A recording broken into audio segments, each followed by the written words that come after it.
Hello and welcome to our infertility webinar as part of National Fertility Awareness Week 2022. I'd like to introduce myself. I'm Carla Homerstone, part of Fertility Network UK as the England coordinator and the Infertility coordinator. So if you were to contact the charity about the infertility, then the inquiry would come to myself, so I'll be the point of contact. Joining us tonight is Miss Maria Satchi, consultant urologist, our Andy Baines-Vosper, our Fertility Network UK ambassador, and Ciaran Hannington, part of the Infertility group and a representative for the group this evening. Both Ciaran and Andy are also former fertility patients, so they do understand it from a patient perspective as well. This evening we'll be discussing why it's so important for men's fertility to be explored promptly in a timely manner, at the same time as women's fertility is explored. Just to remind you, the meeting is being recorded and it will be available on our YouTube channel next week for you to watch, and we'll post the link on our website and on our social media channels too. If you have any questions, please pop them in the Q&A box and we'll get through as many as we can at the end. Don't worry, you will be anonymous though, as we won't read out any names. Also, everything we offer as a charity is completely free, but if you'd like to donate to help us to continue to offer this kind of support, you can now text to donate. Making a one-off donation is quick and easy. If you text FNUK 5 to 70085 for a one-off donation of £5, or if you wanted to make a larger donation of £10, you'd text FNUK 10 to 70085. But for now, we'll move on over to the questions to our panel. So just recapping on the topic, we're going to discuss why it's so important that men's fertility is explored promptly in a timely manner at the same time as women's fertility is explored. However, it's not about looking at obviously additional testing for men. So if I just have some questions here. So why is it so important for men's fertility to be explored promptly?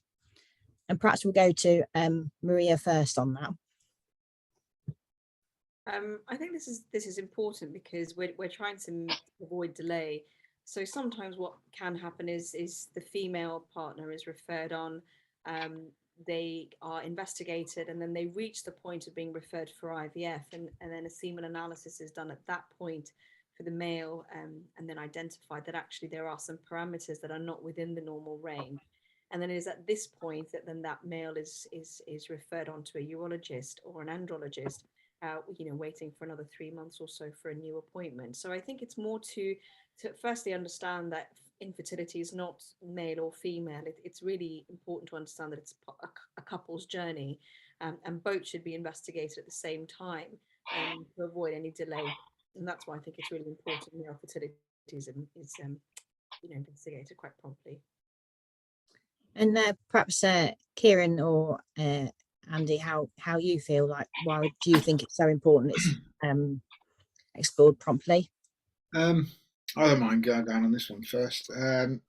So when I was going through our initial part of our treatment, my wife has polycystic ovaries, and it was just assumed that she was the reason that we were having fertility issues, and we were quite a long into the system. We've been in the system for like 5-6 months before I was tested, and then it obviously became evident that Jen wasn't solely Jen that was the issue. It was quite a lot to do with me as well.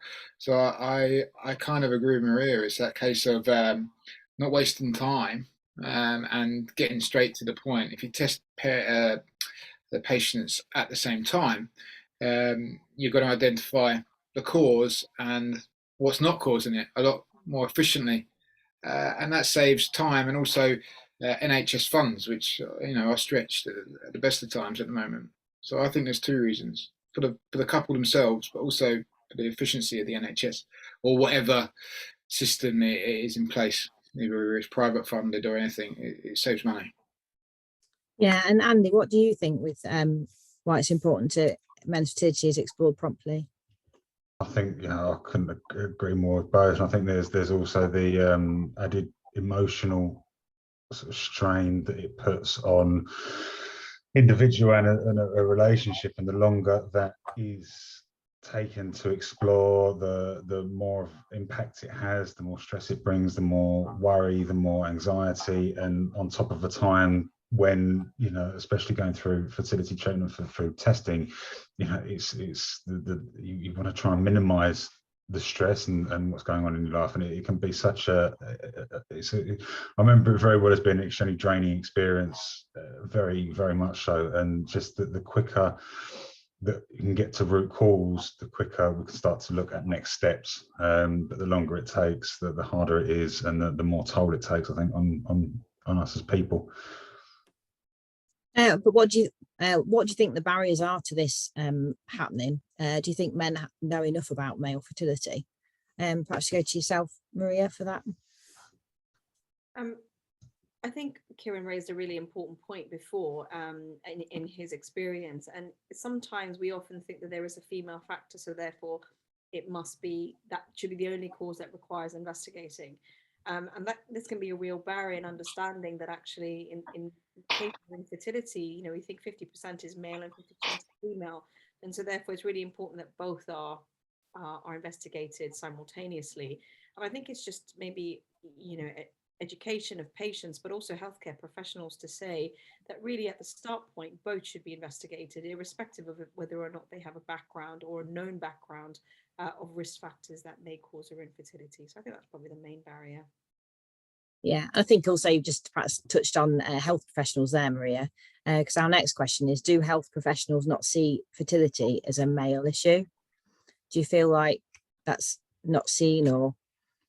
Well, I think there's better education now. So I see a lot more referrals coming through from GPs. My fertility clinic is completely, you know, it's really subscribed to now. And I think there's just increased awareness that with infertility, the male should be investigated. There are some perhaps healthcare professionals who may not have been exposed to this along their training. So it's just about being better informed. But I think if both are informed, patients and healthcare professionals, it just means if it's not addressed in the beginning, patients are also empowered to raise these questions when they go to see their, you know, their GP to say that they've been trying to have a baby but just haven't been successful. Yeah, and Andy, in terms of barriers to this, for male fertility getting looked at promptly, what do you think the impact of that can have on a male patient?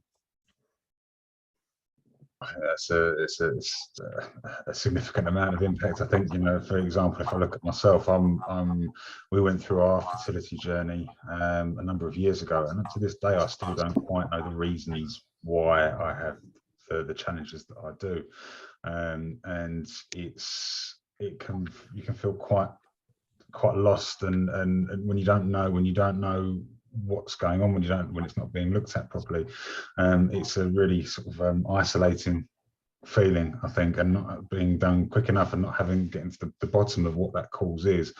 It can have a real, as I said, sort of draw back to this emotional effect, and the impact that it can have on as a male, and in turn into the relationship. It comes with a number of factors.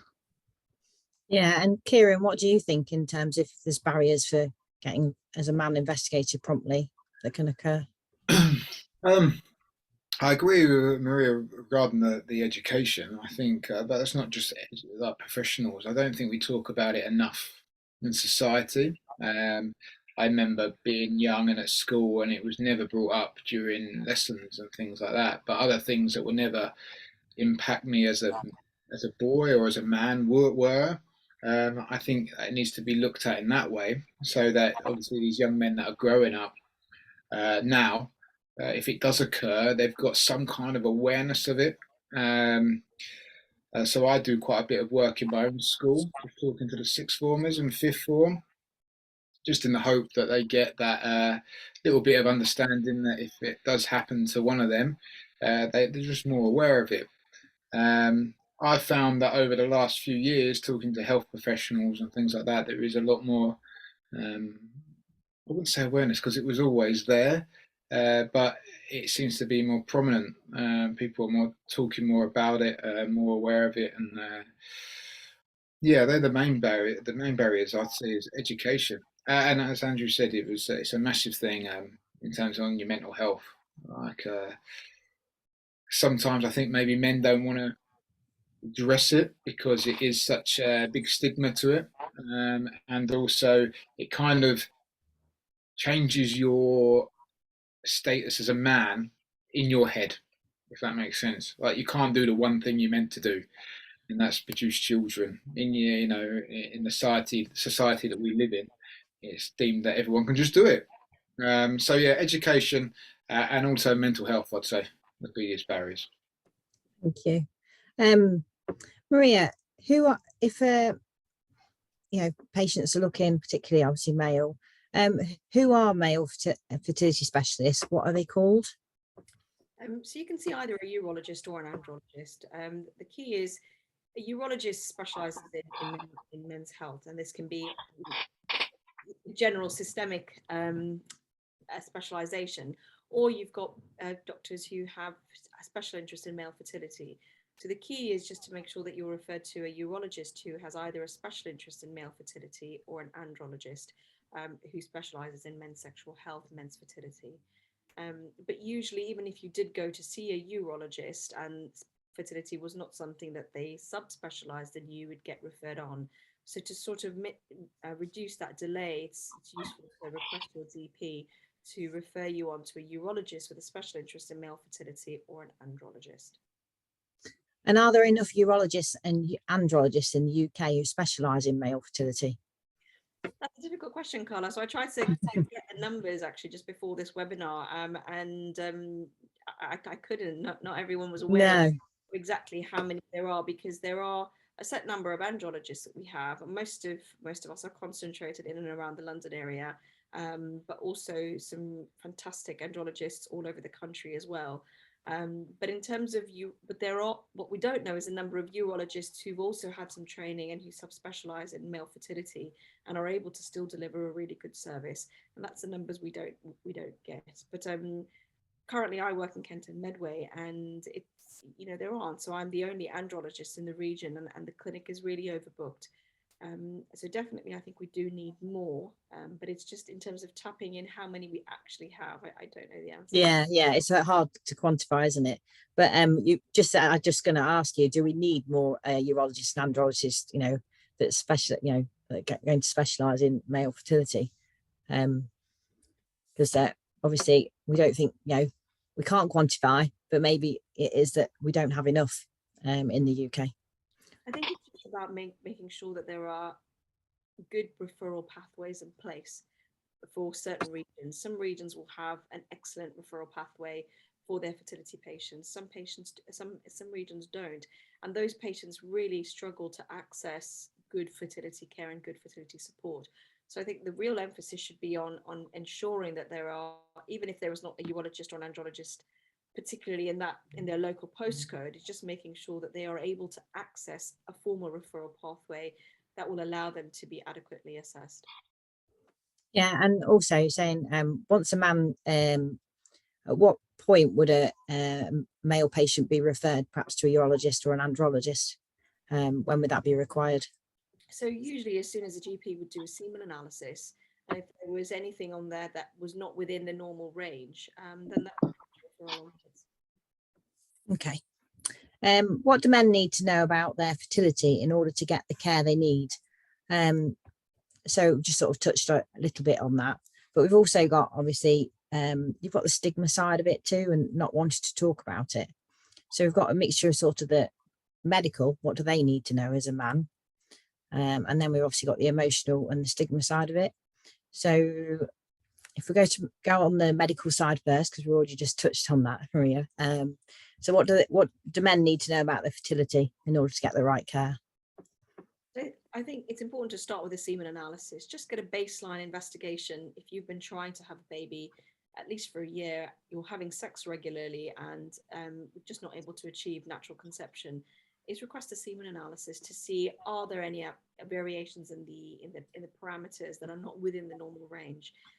It's important that men understand that their lifestyle has a significant impact on their sperm production at that particular time. So something we will really hammer home is about heat, so heat avoidance, and especially with winter approaching, to make sure that you're not using heated car seats, you're not sitting in the bath every day, you're not sitting in a steam room or a sauna, or you're keeping your phone directly in your pocket, very close to your genitals. Avoidance of whey protein, smoking is a big one that also is important in terms of your eligibility for IVF going forward. Alcohol intake. So it's really an overview of your entire lifestyle to see whether there's anything there that can be modified and improved. Now, we always look for a second semen analysis because we know that there can be variation in one semen analysis to another. And we usually try and do this 3 months apart because one sperm cycle is about 60 to 74 days. So that's why we do it 3 months apart. So one thing that I try and tell patients to do is, while you're waiting for your referral to see a urologist, you could ask your GP for your second semen analysis 3 months after, so that by the time you come to see us, you bring in a copy of your semen analysis so that, we've got both and we could action it from there onwards rather than waiting for a second semen analysis. It's another thing is you'll find that couples are referred to different trusts. So you'll find the female may be referred to trust A and the male to trust B. So I usually ask my fertility patients to keep a little folder, get copies of all of their letters that they'll get from their healthcare professionals, and just keep a file so that whichever appointment you go to, you've got all the information readily available. But yes, I think that's a good starting point. It's just a review of your health factors, so that by the time you've seen the specialist who's going to investigate you, you can say, actually, I have stopped smoking, I have reduced my alcohol, I don't take hot baths, and all of those modifiable things have been done already. Some really good tips, especially obviously collating test results, so you've got them all together as a couple as well, because you often know that, like you say, different trusts don't share across the board between different like hospitals or consultants and things. And we've just sort of touched on the stigma side of it as well, so I don't know, Andy, if you wanted to talk about that sort of side of it as well. Yeah, certainly. Oh, sorry. I say the stigma side of male fertility. So there's can be some generalizing here, that there can be some resistance for on the male side to even want to step through the door through a GP surgery. Perhaps maybe they've got no choice but to see a female GP. Obviously, Maria with us is a consultant urologist who is female, but men can have that preconception of, oh, I don't want to go and see a female, let alone go through the doors of the GP surgery.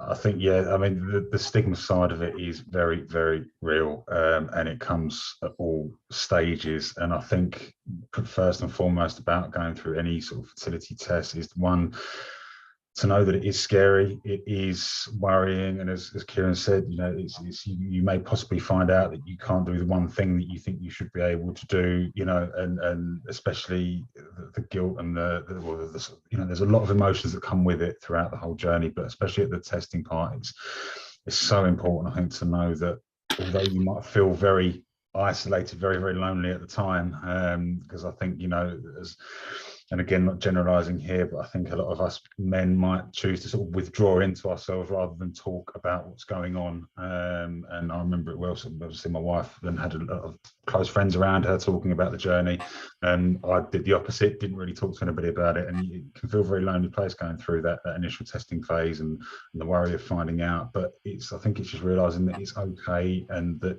it is scary and you're not alone, and there are some amazing, as you said about infertility, there's some amazing support groups out there, but it's to go through and feel confident to ask questions. That's the one thing that I think I didn't do enough of. The minute I think I found out that I wasn't going to be able to have children naturally, very much went into that sort of defensive mode and didn't explore further, didn't know a lot of these things that we talk about today. I didn't know were around in the options, but again, they weren't freely offered either. So it's just about making sure that just to talk to your partner especially, and those closest to you, and just know that you're not alone going through that although it might feel like it sometimes. And yeah, the stigma is very, very real, but it's something that we all sort of need to, I think, overcome in a way and talk more about it. As Ciaran said at the beginning, is actually opening up these conversations.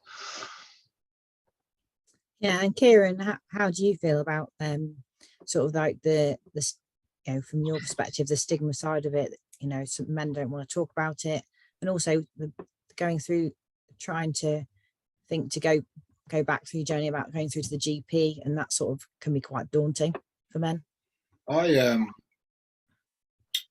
I found out quite suddenly because, as I said, we perceived it to be my wife's polycystic ovaries, and I was told in the consultants room very bluntly that it was, it wasn't my wife, it was me.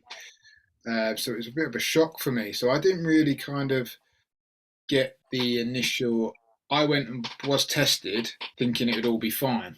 I was like, yeah, I'll do it.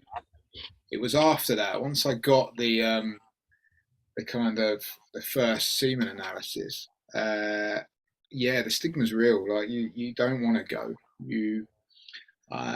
It's kind of almost like shame of going, and I think Andy said a really good word, and it's the guilt linked to your partner. But you have to kind of, the first time you do it is the worst time.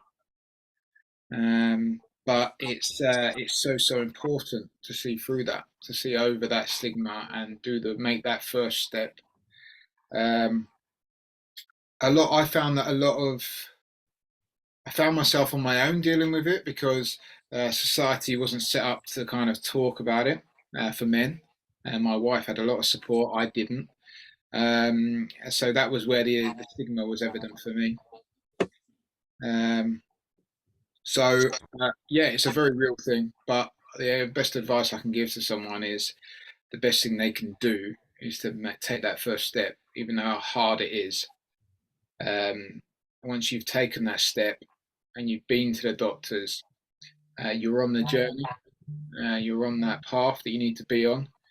It's no easy ride, but you're on it, and you're working towards your goal of becoming a parent, if that's possible, whichever way that comes about. So yeah, stigma is very real, very, very. Maria, what fertility investigation should men expect to have, and when? So in primary care, as soon as they see their GP, the first thing they should expect is to have a thorough history taken, looking for risk factors of what might be contributing to this, but also a semen analysis. And it's usually that is used to trigger an onward referral. Now, some GPs will also do a blood test to check their hormones, so mainly their testosterone levels and certain other hormones that are produced by the pituitary gland. Not all, and it doesn't matter because they would definitely be done when the referral was sent on.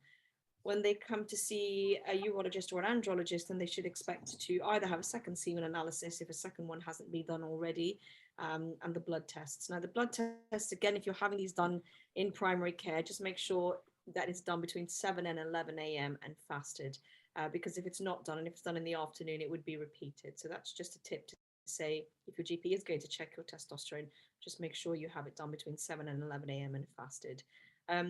Expect to have an examination, so you will be examined in terms of penis and testicles to look for any reversible causes that we can identify, but also to look at the size of the testis and the consistency of the testes.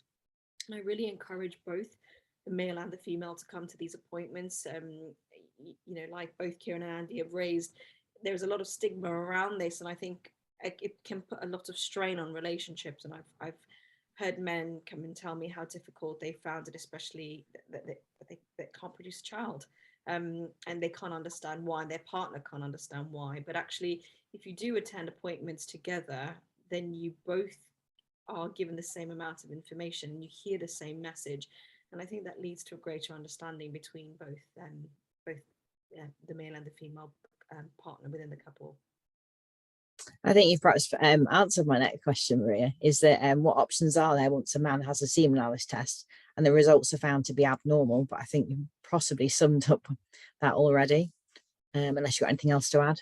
Well, there are two things we look at when a semen analysis is abnormal. The main thing is the age of the partner. So if, for example, I've got a patient who's been referred to me and the partner's age is 35, then I would also request that the GP can refer that partner for IVF funding. because we don't want to wait whilst I am simultaneously investigating the male to see if there's anything I can do to improve semen parameters and assist natural conception. I also don't want to be waiting 6 months or 8 months to a year to then say, actually, we haven't been able to facilitate this, but now the partner is 36 or 37. So I would request an onward referral for IVF, provided that is what the couple want.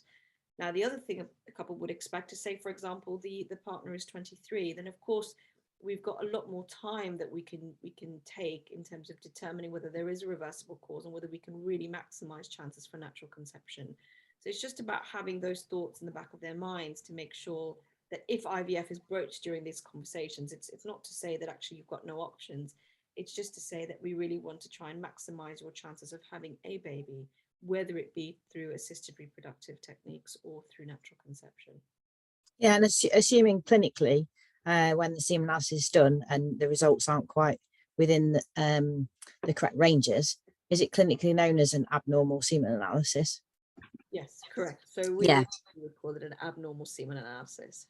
Yeah, and I'm just wondering for men how that perhaps feels to be clinically somebody say you've got an abnormal semen analysis, and perhaps is there another phrase that you, Andy or Ciaran, would prefer to hear, and how that feels to hear abnormal. If we go to Andy first, or Ciaran. No, Ciaran, you wanted to say. Sorry, I'm just a talker. I'll talk straight away. Yeah, when you first get the paper where we hear it, it's like, well, what does that mean? I think that's what I remember. Like, what does abnormal mean?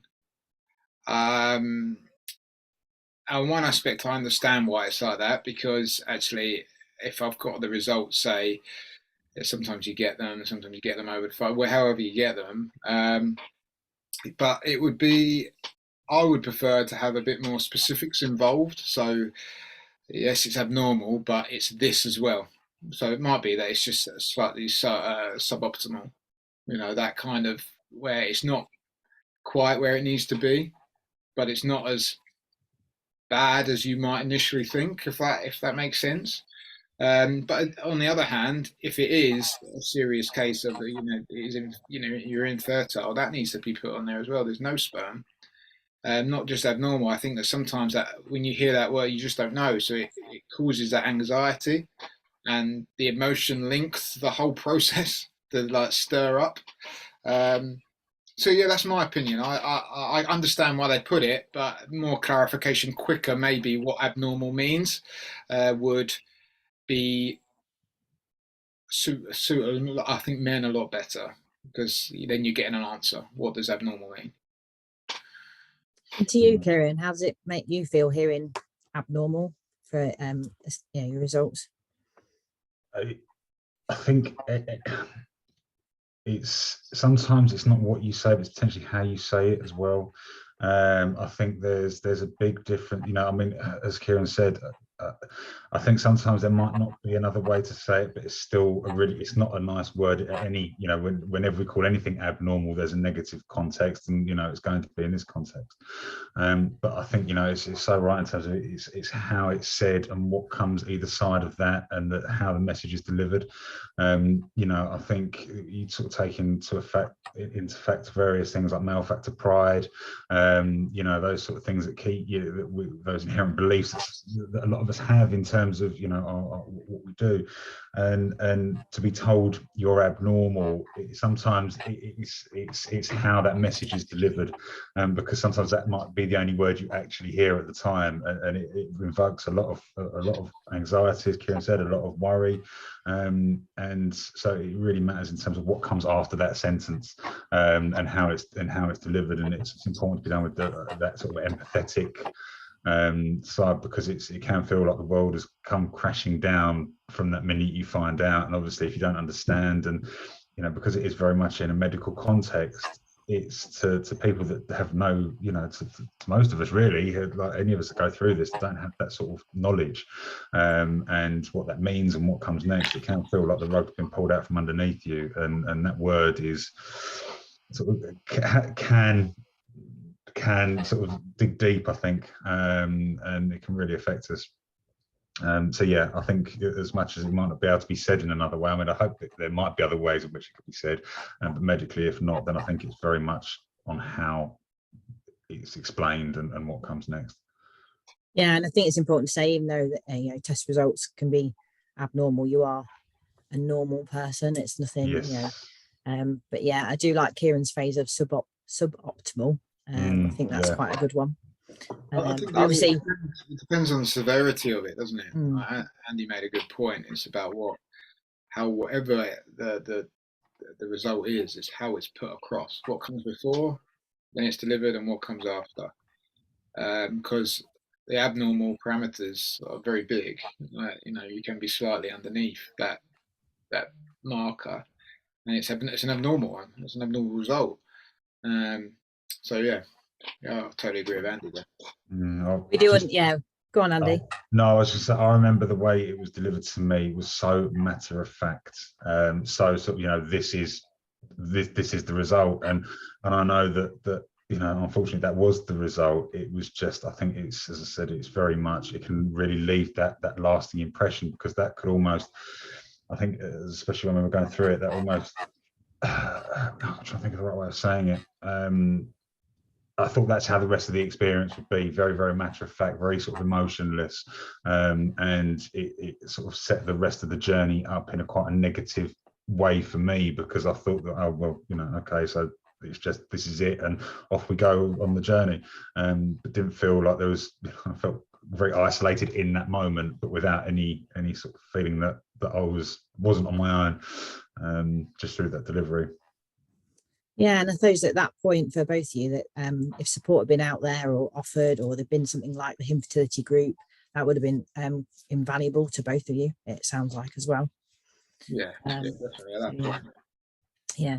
And Maria, have you got anything to add? Obviously, we understand medically, as a medical professional, you have to use these terms, these terms, men will hear, but I didn't know if you got anything to add to that. I think these are all really valid points, and and this is why I think it's important that patients are referred to the right people. So people who are able to look through a semen analysis properly and explain what each of the parameters mean. So just because you've got an abnormality or a variation in one of the parameters, it's making them understand actually what does that mean, because actually to patients it's just a number. They don't know what it means, and they're coming to us to get deeper explanation. And provided it's okay with the patient, that's why I think it's so important that the partner comes as well, because typically about 50% of what we say in a consultation is what you really take home and what you remember.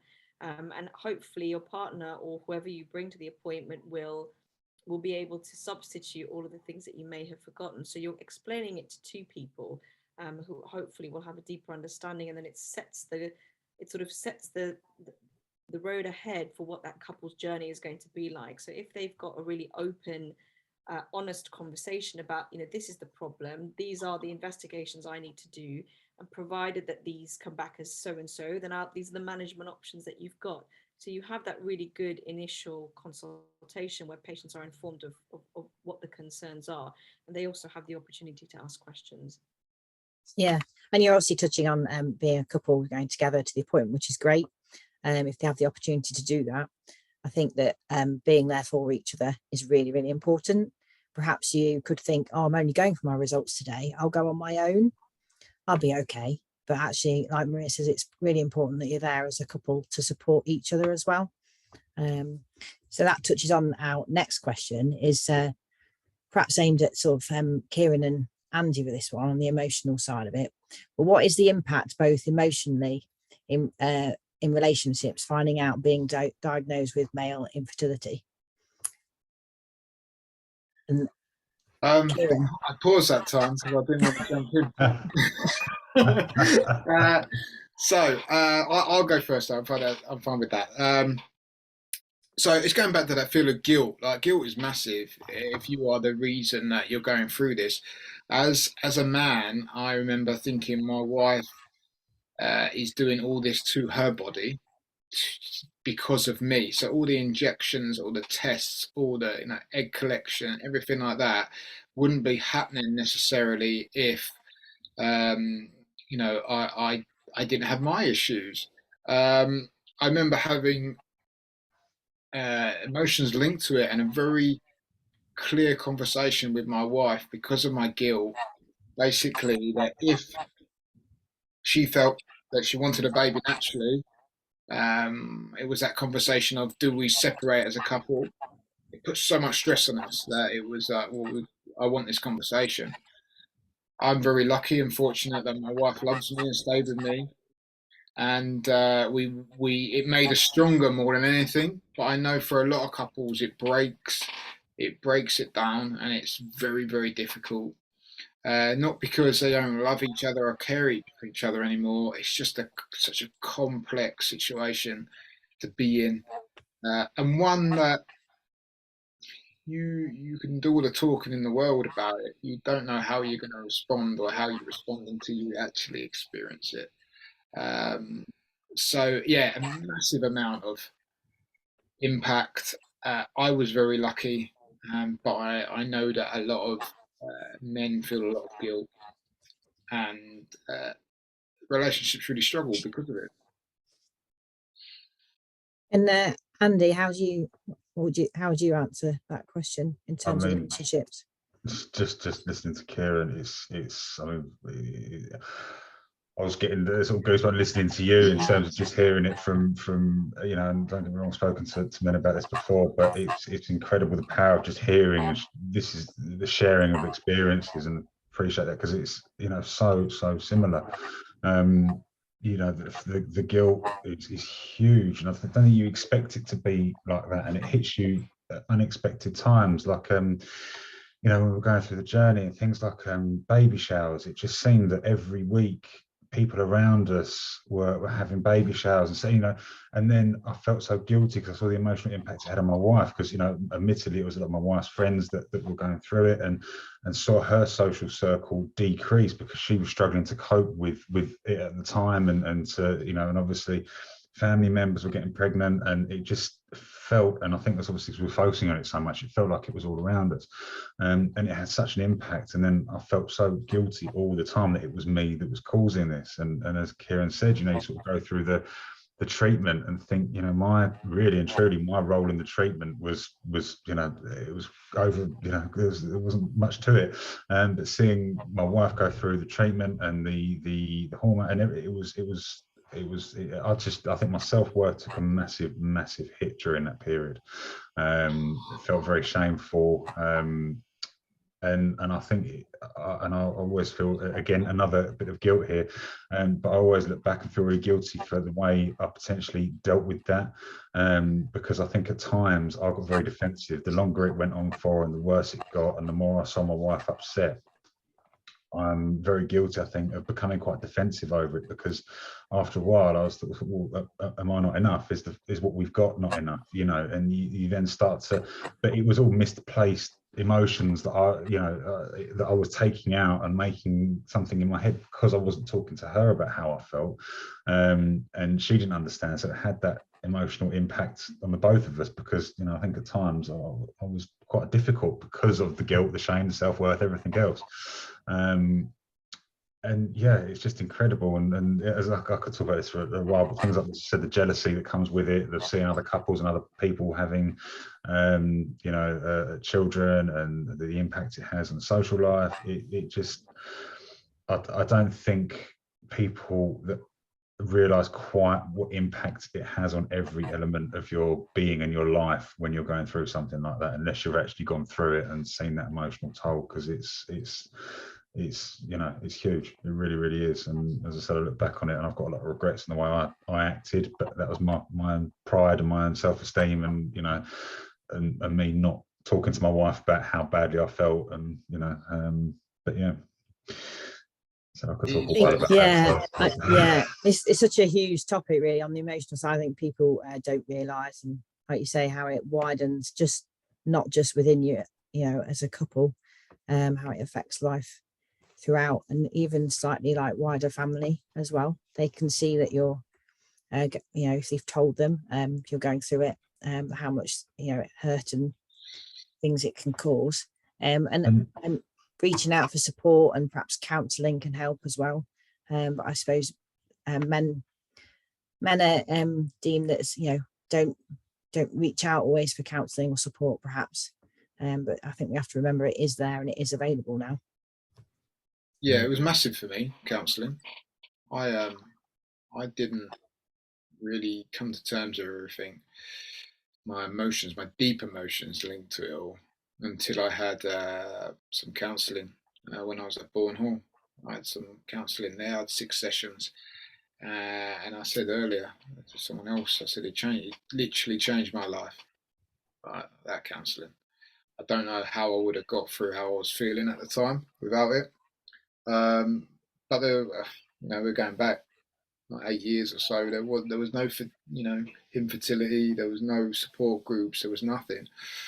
My wife had a lot, but I didn't. And even if I wanted to talk, I couldn't find it. So yeah, talking's a massive thing. Yeah.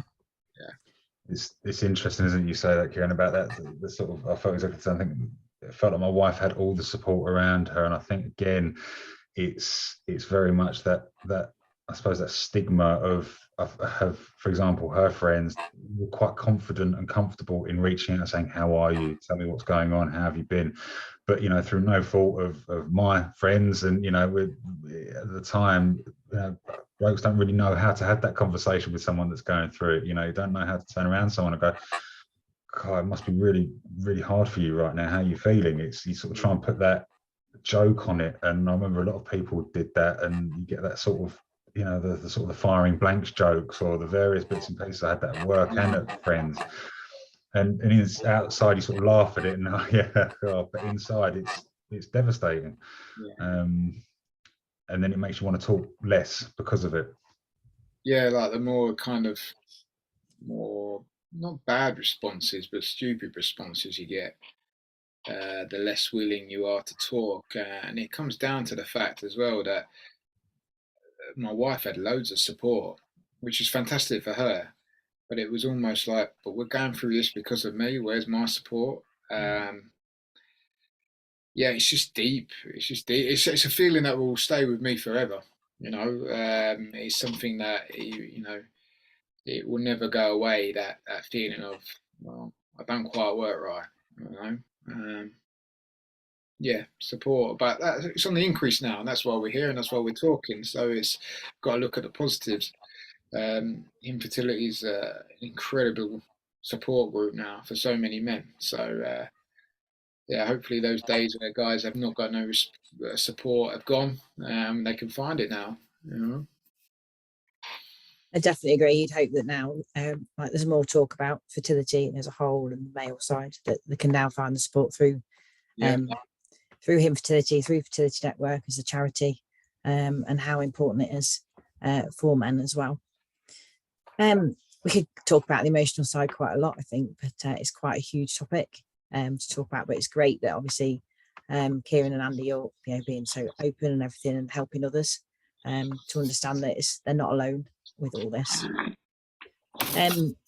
So Maria, then, what changes would you like to see in the future for how male fertility is explored or investigated? Is there anything that you would like to see, perhaps? I'd really like to see some clearer referral pathways within all the regions, so that patients are clear in terms of how they're able to access seeing a specialist, particularly for male fertility, and also earlier referrals. So, when a couple does go to see their GP and do declare that they have been trying for a baby, they have been trying regularly, that both the female and the male are investigated at that time. So doing all the referrals that primary care need to do and acting on it. So if there is a variation in the semen parameters, that couple or that male partner is referred on to see a specialist for investigation. But I think the key also for patients, I think just another point to take away from is, depending on your postcode, just really know your pathways, but also obviously the aim is for natural conception, and that's what we want to try and achieve by improving things for you as a couple. But also, if it falls to IVF, then just be aware of your guidelines, your funding policies for your region. So I always say to my patients, knowledge is power, and not all of us are fully aware of the funding pathways and eligibility criteria for each particular region, because there are variations within each. So just, do a Google search, read the documents just to know what you need to do. There are strict criteria on BMI, so your overall weight. So if you know that you are over that, then while you're waiting to be seen by a specialist, you have a target weight that you can work through.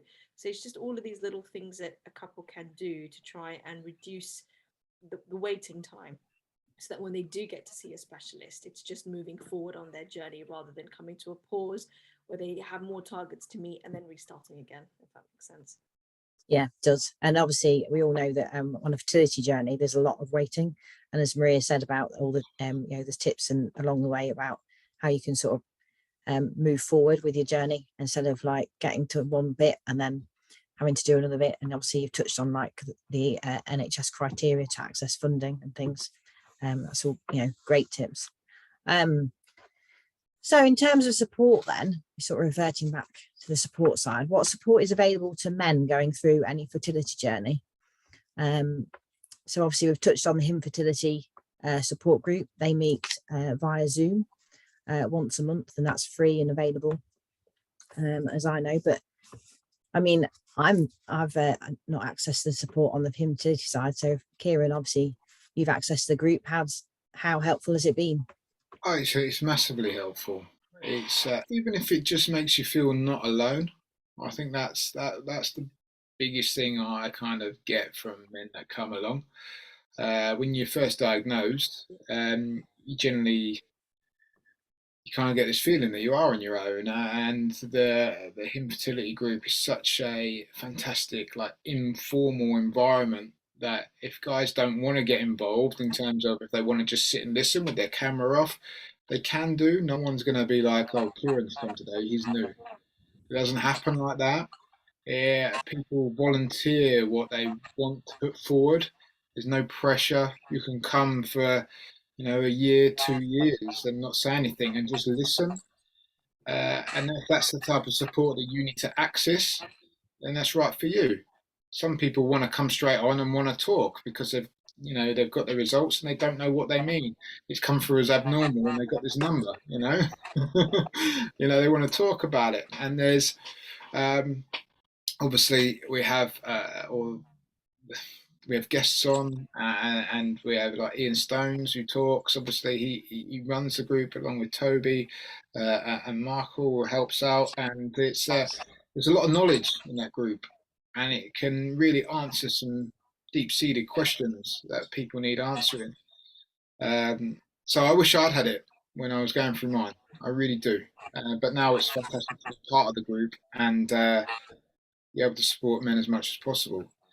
So there's a Zoom meeting, but there's also like a Facebook group. If you've got a question, you can put it on and people answer. There's over 300 people in the group. There's meetups. They recently just had a track day with Toby in his car, which was successful. It's just raising the awareness of the supports out there. And also, obviously, there's I've got written down the support helpline for the National Fertility UK. If you don't want to go on the group, you can ring that, and access support any way possible. There's so much more than there once, was. Yeah, definitely. And I must say, obviously, the infertility group meetings, when Ciaran's referring to Ian Stones and Toby Trice, they're also our Fertility Network UK charity ambassadors. So they host the group, the infertility group. So if men want to go along, it will be hosted by 2 men as well. So there won't be any females in there. And obviously, like we say, they can join with the camera off. You don't have to say anything. And sometimes then, they might choose then on another meeting, if they choose to join it, put the camera on. But no, you can definitely just join the meeting, listen in, say as much or as little as you like, as Ciaran just said. It's just to reassure men that the support is there. But like you said, there is the charity, Fertility Network UK's support line as well. That's there, open Monday to Friday during the daytime hours, and that's all free. I just think that you need to obviously say there is support out there, and obviously we've touched on counselling individually and as a couple. That's important and how valuable that is. But Yeah. Andy, have you got? Oh, sorry, Kieran. Have I you? was going to say, additionally, sorry, there's also people talking like guys like myself and Andy now on social media, and you can follow people's journeys. Men are talking about it now. It's not many of us, but we are out there, and we've been through the mill, and we know what it feels like. So, if you just want to see like day to day how someone's coping with it, it is out there. Um, Social media is playing a big part in that, getting the word out. Yeah, and I must add, actually, the infertility Facebook group is a closed group, so no one can see things that are being posted in there. It's just literally the members in there, because I know there's a lot of hesitation with social media and sort of groups, but yeah, it is closed. So outside of the group, no one can see it. So people do get hesitant that perhaps like their friends on their social media might be able to see what they're posting or commenting on, but no, need to reassure that it is a closed group and it is there to support men. But Andy, have you got anything to add on what support is available and how that can help and things? I mean, it's difficult to follow on from what Ciaran went through there, because just as I said earlier on, we were talking, I was listening to Ciaran, I got goes about just listening to what he was saying about some of the things that happened with him that resonated with me, and I remember them so well, and just hearing someone, sort of knowing that someone else has been through something similar, even all these years afterwards, it still has an impact. And so going through it at the time, and I think that's the wonderful thing about, especially saying about the infertility group, is that you can sit there in the background and just listen, and that you don't have to participate, and you can just listen and know that it's a safe space where you're not going to be judged, and the support is there, and that you're not alone. But I remember so many times when we went through it, and I remember going off in my car and crying, and when I was on my own, it was feeling so low and so isolated, and when there wasn't anything like that then, and just knowing that something like that's there, and that people can use it, and as a resource and as a community, is amazing. And there's such an amazing work in that. And as I said, I wish I'd have had or known about something like that at the time. I really do. And and I'd always draw back to, probably because I'm very passionate about it, but if anybody still doesn't feel comfortable in something like that, then there's always organisations like Samaritans who are there to provide that sort of emotional support 24/7, which is, again, especially for when it's late at night, and things are finding it very hard, because, as I said, it's not just that part of your life it has an impact on, it's every part, and it can magnify other issues in life, financial, emotional. So yeah, but I can't speak highly enough of the infertility group and the work they do, and the community and connection that you can make in just knowing that you're not alone. It's such a huge part of it. And being virtual on the group as well, you'd think you wouldn't be able to make connections, but it sounds like you can, even though it's virtual and it's from your own home if you want to. You haven't got to go anywhere. But would you say, Ciaran, you can make connections because obviously you've accessed the group? Yeah, 100%. Like, there's people that I've talked to on the group that if I saw them, I'd feel like I really know them. Like these men. We're in an age where you don't have to meet someone physically to like have a relationship, or to to build an understanding of each other. So yeah, it does feel like a community. I think that's an excellent way to put it, Andy. It feels like this little community that you're part of, and everyone shares the same thing, and it's the one thing that you all wish you didn't have, but it's in some ways it's like it's a privilege to be part of that little community. Like, you found something that actually really works, and you've got someone to talk to. You wish you weren't in it because of why, but it's such a valuable tool to build those kind of relationships and know there's other people out there like you. So yeah, people, when men open up, it's because they trust this environment, and that's like that's a big thing. And so many men open up in this group and have discussions that are really heartfelt, which is a great honour for men to do that to you, like, because we don't do it very easy. I don't know if you ladies have noticed, so we don't talk about our emotions, but it's yeah, it's a fantastic group. And if anyone's listening to this and thinking, shouldn't I? You should. Just come on. You don't have to say anything. You don't have to turn the camera on. Just listen, and yeah, know that you're not the only one. There's plenty of us out there, and we're here to support you. Thanks, Ciaran. Maria, as a medical professional in this field of male fertility, is there one tip you would give to male fertility patients? Or a couple of tips, because you've already given quite a few already, I think. I'm just trying to think of something that I haven't already said.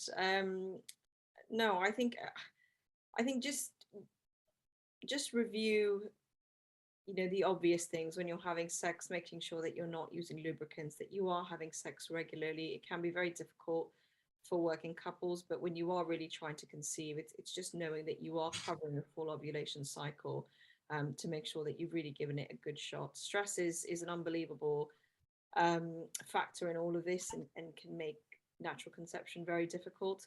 And if you have been trying for a year and things are not happening, then it's at least getting yourself assessed, so to get a semen analysis. And the second tip was just to make sure you open a file for both yourself and your partner, so that you have a list of all your results and communication, so that whoever you go to see, you've got things on hand. And everything you do should be about trying to reduce delay, where someone says, actually, I need to wait until I receive these results, so I'll see you again. And the next see you again appointment is only available in 3 months. Be aware of the NHS IVF funding in your area, eligibility criteria, to make sure that you meet it. Smoking is huge. It's a really big risk factor. So if you are smoking, that's a really big thing. I would suggest you stop completely. No vaping, no smoking, at least whilst trying for baby, to really try and stop it. And with winter approaching, just really try and step away from heat. So just be mindful of things around the scrotal area, to make sure you're not exposing heat. And just because you've had one semen analysis where there's been variation in your parameters, it's really important that that's not the basis that further treatment is used for. We always do 2. So we use 2 semen analysis 3 months apart, just to make sure that we've got a rough idea of what your baseline assessment is. And Maria, we've just had one question come in that's say you've had your 2 semen analysis at the GP surgery, and they're both abnormal, or as Ciaran would like, sometimes suboptimal, and you've then felt that you've got resistance from your GP then to refer you on to a urologist. What could the patient do? They're saying in the question the GP would like to refer them to fertility services rather than to a urologist. It's asking the GP why not. So I think it's just challenging the GP to ask them, why can't we be referred to a urologist? Because we want to understand why our semen analysis is abnormal. And I don't think there's anything wrong with that. I think there are clear pathways in place to say that if you have got a variation in semen analysis parameters, that they should be assessed by someone who is a specialist in assessing male factor fertility, and not a fertility unit, where typically it is someone who specializes in investigating female factor. And in terms of an abnormal parameter, I've just got a question here regarding morphology of sperm. Is 2% morphology okay for trying to conceive? That's a difficult question to answer, because we need to know the rest of the semen parameters, and also if it's been consistent across 2 semen analysis. Yeah, I knew we couldn't answer to sort of 2 medical and specific questions, but I just thought I'd put that to you. And Andy and Ciaran, what tips or advice do you? I shall rephrase that. What tips or advice do you wish you were given when you were going through your own fertility journeys? And perhaps Andy, we'll go to you first. I think for me, it's all around the things that we're talking about in terms of the emotional side of it, and how to cope with it, and who I couldn't talk to. And yeah, just knowing what support was out there. As I said at the time, it felt very, this is the issue, and off you go.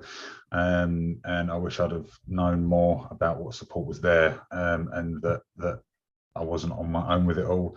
I think I wish I'd have I wish I'd have been told at the time about the value of talking to my partner about how I was feeling. And I think one of the things that you mentioned a minute ago was in terms of, you know, to things like having sex regularly, the stress that it can put on, or I found, and I'm not going to generalize here, but I found the stress it put on me and the relationship, it had almost the opposite effect. And that was that even the sort of the drive itself was affected, and which is completely counterproductive, because obviously it goes against what you're trying to achieve. And then the stress that it puts on you anyway, you're supposed to reduce. So it's almost the things that you, the emote that it all brings on are counterproductive, the things that you shouldn't be doing. And it's just such a roller coaster. I think it's just knowing a bit more about those aspects, because, you know, don't get me wrong, we had the medical information, but it was everything else that was the biggest impact, I think, and a lot of it was unexpected, and a lot of it we didn't realize until we'd been through it, the impact it was having. So I think it's probably that side of it for me that I would like more help and support and information on. And Ciaran, is there any tips or advice you wish you were given when you're going through your own fertility journeys?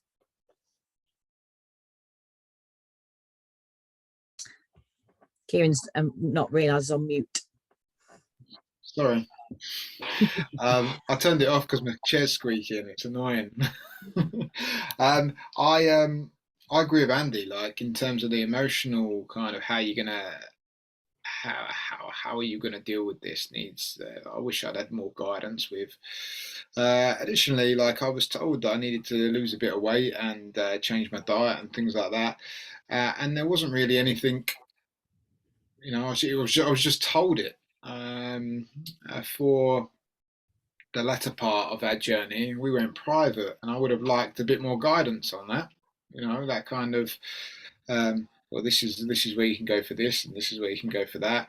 It was kind of just like lose a bit of weight, and then, you know, that was really it. Yeah, a bit more specific, like pointing. This is where you need to go for this. This is where you need to go for that. Emotional support. Once again, it wasn't there though. Now I hope that, you know, men going through this, they're pushed towards infertility, and kind of it's out there, and professionals are, you know, mentioning it to their clients, or to their patients. Sorry. One tip I would give everybody, this is my own personal experience, is take time to look after your relationship with your partner. I think it's sometimes completely forgotten.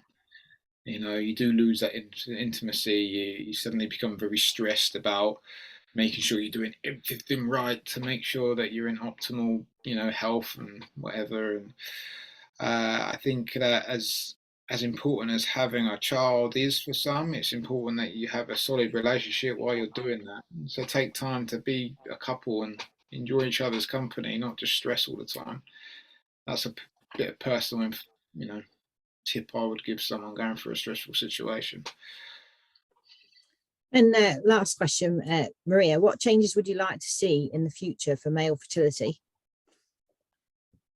If any. I think I've probably already covered this, Carla. I think it's probably just to see more streamlined referral pathways, so patients are clear on how they can access being able to see both a specialist in male factor and female factor.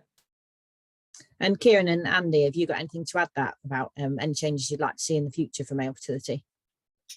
I personally would like to see a bit more education in schools about it, in the curriculum, like PSHE curriculum. I think if we start with the youngsters, when they get to like their early 20s and they found out about this difficult situation, they'd have a bit more understanding of what to do, maybe.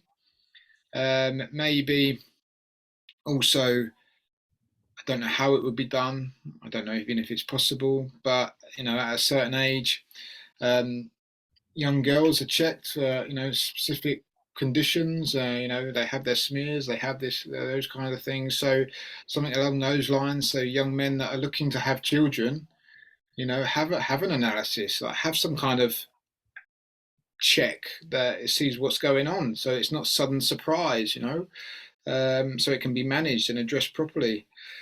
I don't know how that would happen. I don't know if it would be possible, but there are things in place for young girls. So why aren't there things in place for young men that want that check?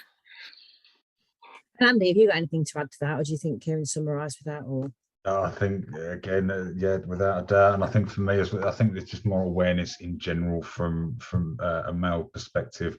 You know, I think Ciaran really hit the nail on the head there. The support is available, and things like infertility are absolutely amazing. But if they're not being used as a referral mechanism at source, and people aren't being made aware of them at the time of going through the journey, and not being signposted at the right times. So I think for me, it's just, as I said, a focus on making sure that whatever happens, wherever people are on that journey, that people are aware and able to signpost at the right times to the right places. thank you very much. That's the end of our questions. You'll be glad to know. I'm sure the panel have they've done really well answering all our questions. And also to close, I want to say thank you very much to all three of you. So thank you to Miss Maria Satchi, Andy Baines-Vosper and Ciaran Hannington for joining us this evening as part of our Fertility Awareness Week webinar for infertility. And thank you to the audience for joining. I hope you found it helpful, and I'm sure, you know, hopefully we've helped others to feel less alone, and giving both from a medical professional, from Maria's point of view, and both from male perspectives as well on the journey. And also, obviously, this has been recorded this evening, so you'll be able to find it on our website, on Fertility Network UK's website, and then it'll be uploaded to our YouTube channel next week. And I must remind you, we've also got some other webinars going on this week as part of Fertility Awareness Week 2022. We have upcoming tomorrow, we're discussing Fertility Network UK's Scotland and Wales Fertility Education Project. And on Friday, we've got at lunchtime, we've got a Talk Fertility webinar. And the topic for that is, did you experience barriers, or are you experiencing barriers in accessing fertility treatment?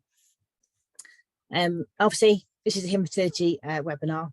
So obviously we need to remind you that there is obviously the infertility group available to men only, meeting once a month through Zoom, all free, and obviously their closed Facebook group as well. And if you need any other help or advice, or at any point, obviously Fertility Network UK are here. Their support lines there for emotional support as well. Thank you very much for a good evening, and I hope you enjoy the rest of your evening. Take care. Take care.